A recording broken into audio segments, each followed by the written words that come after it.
Welcome to the Anchor Your Retirement podcast. I'm your host, Barbara Gullen, with my usual sidekick and co-host, buddy and pal, Tony Shore. How you doing, Tony? I am great, Barb. I'm fired up for this one. We got to get fired up for the show. So much going on out there. Yes. Yeah. Last week we talked about vacations. Yes. And this week we're going to talk This week we're going to talk about becoming a millionaire. Yeah, for federal employees. Yes. That TSP. How do you turn that TSP into more than $1 million? That's what we want to know.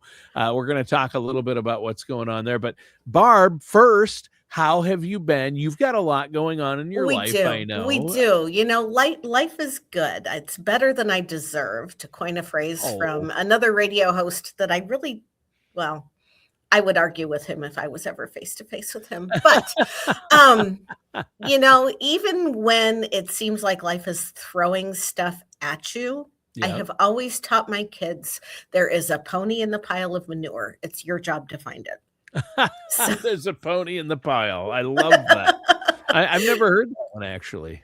That's good. Even when you're overwhelmed and when there's a lot going on, there is usually still a lot to be thankful for. Oh, sure. So, even when I was sitting there this morning debating whether or not I was going to go to my Pilates class, I remember that, there's people out there. My sister had to have ankle surgery recently. And so she's non-weight bearing for several weeks. Ugh. So rather than whining about going out there and moving my body and taking care of my health, I flipped that around to be grateful that I have the ability to do that right now. Yes. Because she really can't.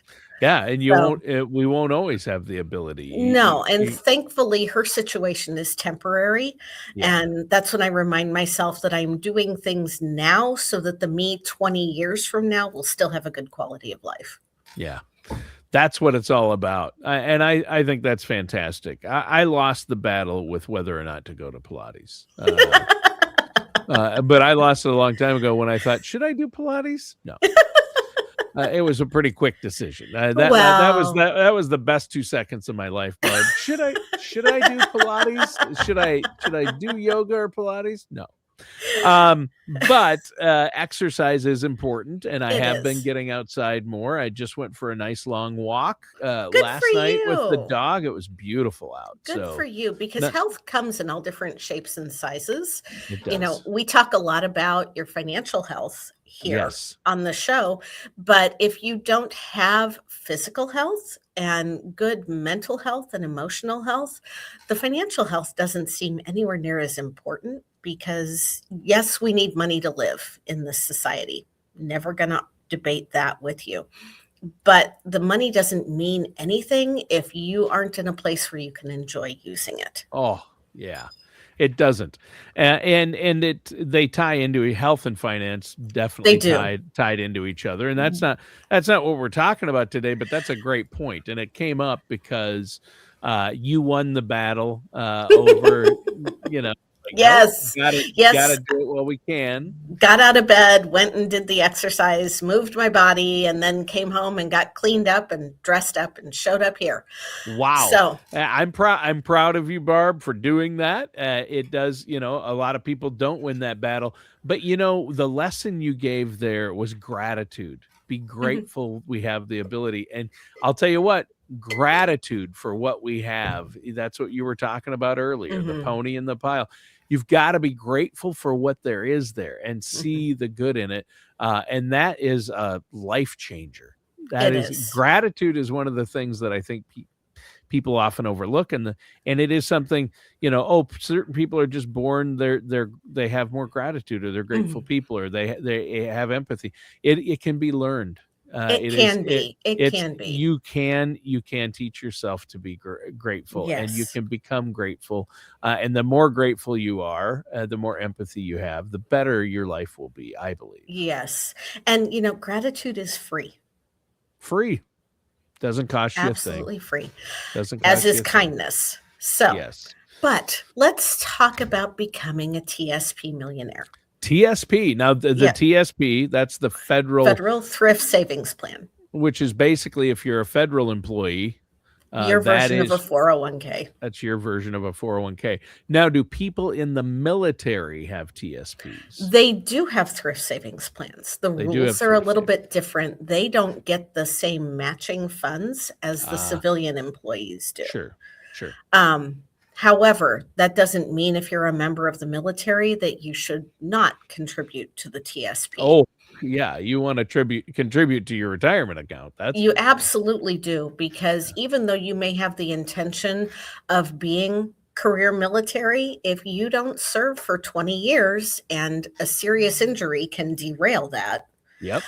then you are not eligible for a pension in the Yikes. military. You can buy that time back if you get a job on the civilian side, but if you don't secure a civilian job, then that time doesn't benefit you in Yeah. any way. Again, another topic for another show. Sure. But do you know how many people that are federal employees have TSP accounts?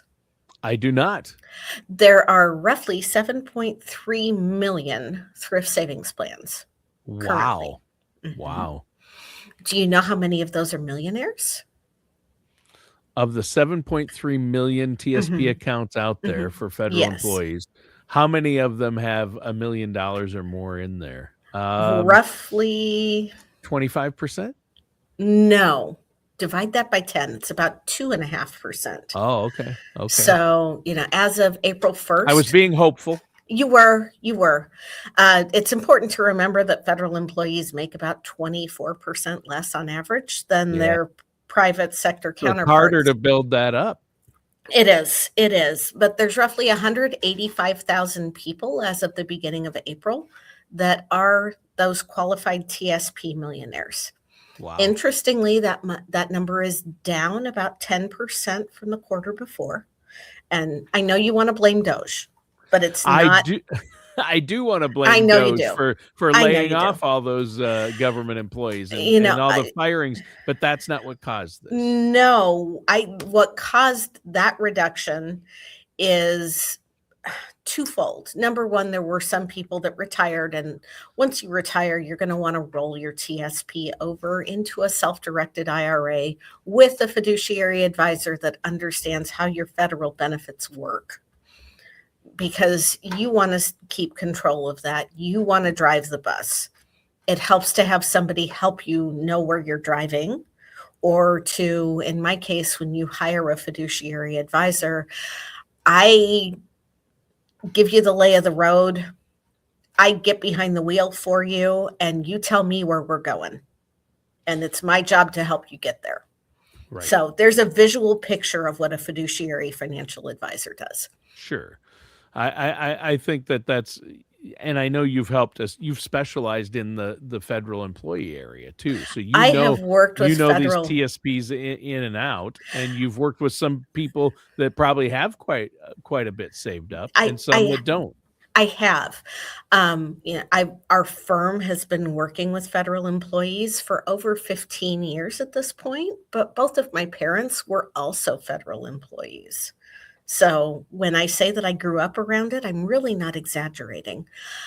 But another reason why we've had a drop in the number of TSP millionaires from one quarter to the next is the correction that we had in the stock market with the conflict that we're having in the Middle East.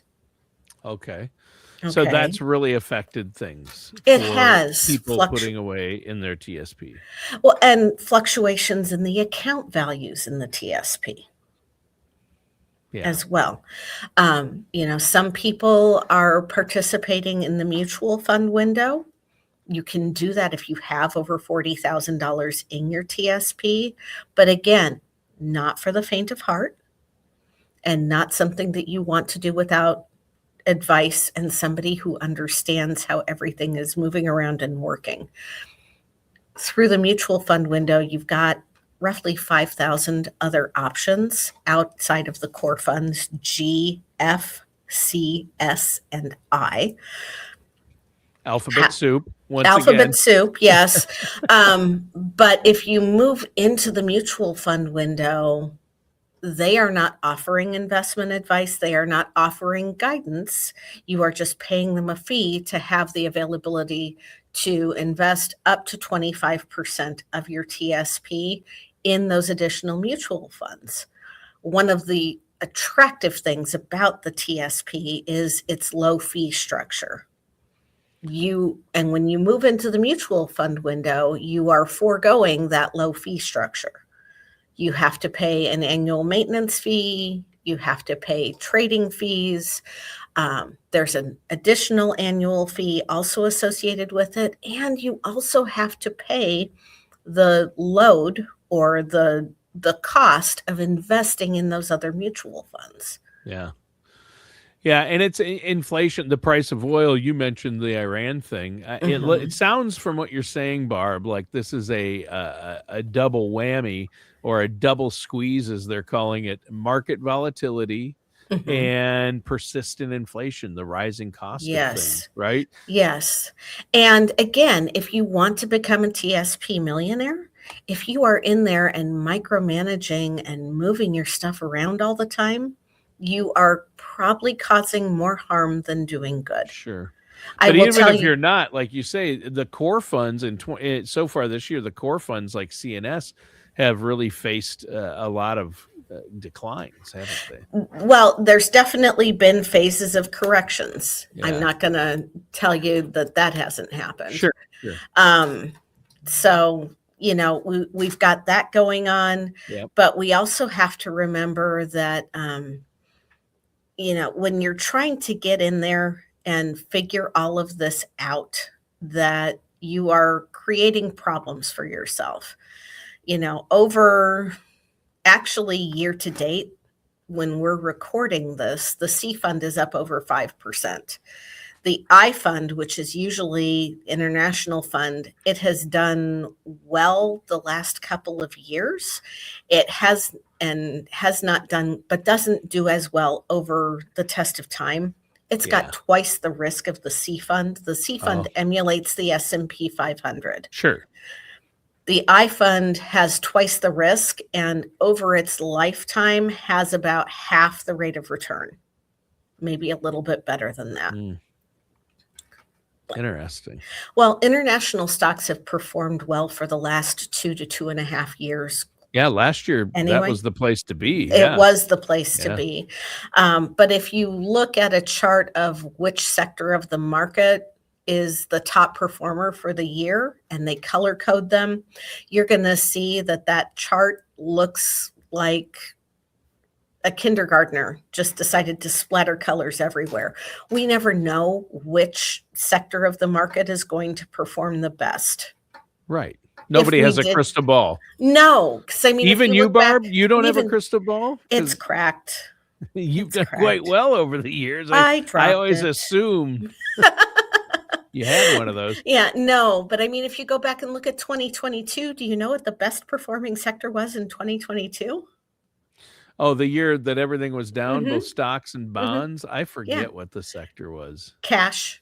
Oh yeah, cash. Yeah, cash is king that year, which is where you don't want to be. If cash does better, you're in trouble. That's So I mean, year to date, CS and I have all done well. The F fund is about even. The G fund is 1.3, 1.4%. G fund is government-backed securities. It is dictated by what the federal funds rate and that interest rate is. That's going to impact the G fund's performance. So last year it did a little over 4%. It's not going to do you any favors over time. The best way to, first of all, to become a TSP millionaire, you have to contribute to the TSP. In a perfect world, you're contributing the maximum amount that you can.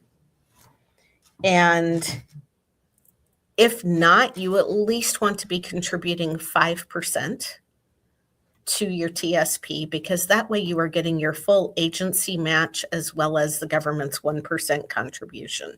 Yeah.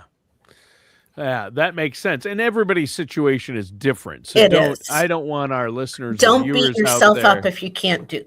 Excuse me, if you can't do that. Well, and right. But also, Barb, you don't want, I mean, how much you have in which fund, it depends on your situation. That's It where you depends on come your in, age. It depends on how close you are to your retirement. time horizon. Right. Yeah. So, I mean, I am an advisor, but if you're listening to this and I'm not your advisor, you don't want to just take my advice carte blanche, other than, take the advice that you want to put in up to the full match. That advice isn't going to hurt anybody. Um, but when we're looking at how to allocate your TSP, it makes more sense for you to talk to a fiduciary advisor who understands how your benefits work. The C fund, like I said, over time emulates the Standard & Poor's 500 stock index, which is the top 500 companies in the United States. Yep. The best thing that you can do when the market gets wacky and when we have volatility is not look at your TSP balance and panic. While you're still working, understand that when there's a correction in the market, like we saw earlier this year, like we'll probably see again later this year, it's a midterm election year, it's going to be a bumpy year. That while you're working, you are actually purchasing shares of those funds at a discount on sale. And then as the market recovers, which over the last almost 100 years of the S&P, we have seen that 73 to 74% of the time we have a positive year. Yep. As it recovers, you've bought more shares. So it gets to recover, and then you'll reach the balance you were before and surpass it that much sooner because you have more shares going to work for you. Yeah. Huge. And I think that's really important. And the strategies that you're talking about sound fantastic. And my frustration is this isn't something that they're teaching these people, or No, say they're not sitting them down and telling them this. Hey, you guys need to no, be aware of this. If you want they to become a aren't. TSP millionaire, here's how. So here's strategies. Here's what you need to be thinking about. So it is so important to work with somebody who does this and can sit down and do the math and has the strategies. I'm not going to Mhm. name names, Barb Gullen, but I know someone, right? Yes. It's also important to know that if you are new to federal service, when you enroll in the Thrift Savings Plan, if you don't designate what funds you want your contributions to go to, it defaults to the G fund, those government-backed securities, Yeah. which, over since its inception has averaged about 4.6% a year. Now, as they cut interest rates, I don't know that that's going to happen anytime soon with the inflationary pressures that we've seen with petroleum costs going up Yeah. and other expenses increasing because of that trickle down with petroleum costs. But as they cut those interest rates, once inflation tames down again, your yield on the G fund is going to also decrease. Yeah. There were years when the interest rates were close to zero, post COVID, post 9/11, where the G fund was yielding less than 2% a year. Yeah. That's not keeping up with inflation. That's not No. keeping up and making your purchasing dollars work for you. So No. you need to be very mindful of what you are doing and how you are investing, Yeah. because the eighth wonder of the world is compound interest. Yes. Compounding interest is our friend. Yes, and if you're trying to figure out how quickly it would take your money to double, find out what your average rate of return is. For the C fund, since inception, that's 11.4%. We'll round it up to 12% just for grins and giggles because it makes the math easy. Yeah. You divide 72 by that rate of return. If we divide 72 by 12, we get 6. So that means that every 6 years, that balance is doubling regardless of the contributions that you're making. Wow.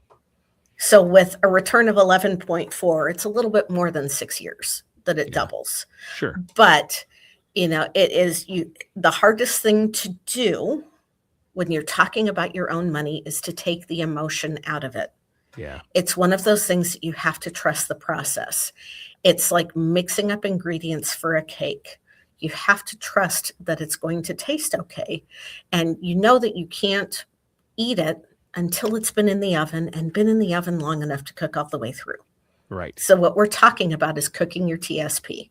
And, this is a crock pot process. This is not a microwave process. Yeah. Time.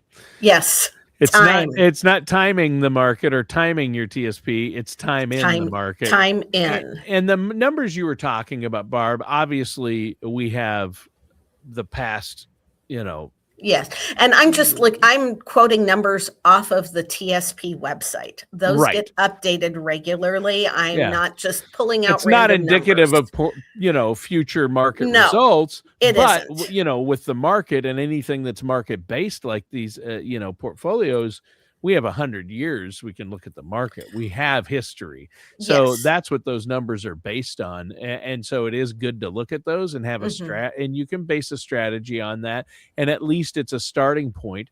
We're not guaranteeing any future results as far as those numbers. But over the last 100 years, it's gone up. The market goes up. The S&P keeps hitting, record highs. It does. And the Dow.